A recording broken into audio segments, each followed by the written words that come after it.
ما مشکلات ما همیست که نه صندلی زمستان آمده، نه صندلی داریم، نه چیزی به خوردن داریم. زیاد مشکلات سخت دارم. شوای روزای شده که ما تو بینار مانده، مشتکایم زیوف کده گشنگی. مشکلات ما زیاد سخت از بیادرم. مشکلات ما ای است که شوهر ما 2 سال میشه، تقریبا زیاد میشه از 2 سال که گم است. از مرده و زندهش هیچ خبری ندارم و بسیار اونم سرپرست خانه ما بود. یک خسر پیرم است، اون ماهی بسته، نه به خوردن چیزی داریم. این زمستان خانه ما میچکه. از یک چند متر پلاستیک پیسیش نداشتیم که ما پلاستیک میگرفتیم دمی چت خانه که چکک بود. ما در پایین زندگی کردیم، بسیار سخت است. بسم الله الرحمن الرحیم. درنو معزز ورونو خويند، السلام علیکم ورحمت الله وبرکاته. الحمدلله من 15 خويندې دلته راغوښتې دي چې په دې کې کونډې او یو خور چې خاوند یې تقریبا 2 کاله کېږي نادرکه دی، نو کور کې څه نه وو. دا ژمی ډېر سخت په مشکلاتو کې تېراوه.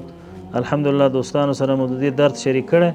نن غواړو چې هغه مرسته چې دوستانو دغه درد د اورېدو په نتیجه کې مرسته کړې ده هغه ورته نن ورکوو. نغدې پیسې دي او څه دوستانو د ژمي د لباسونو مرسته کړې وه، دا هم ورته سپارو.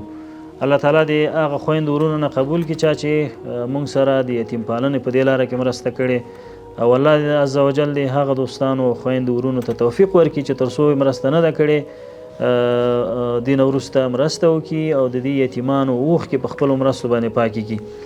موږ په هیواد کې زرګونه او لکونه تنه یتیمان لرو، نابینایان لرو، معلولین لرو، مسکینان او بیکاره چې کار ورته نه پیدا کیږي، داسې خلک لرو. نو زما هیله ده له ټولو خویندو ورونو چې د دنیا په شرق و غرب کې د زموږ اواز ورته رسیږي، نو تاسې خپل هغه مال د الله په لاره کې ولګوئ. الله عز وجل د دې بدلې درکوي.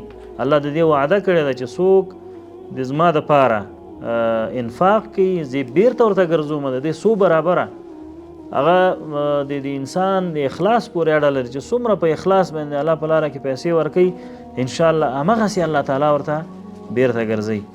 نو زه هیلهمند یم چې زموږ غږ واورئ. زموږ غږ د زرګونو لکونو یتیمانو غږ دی چې تاسو ته رسوو.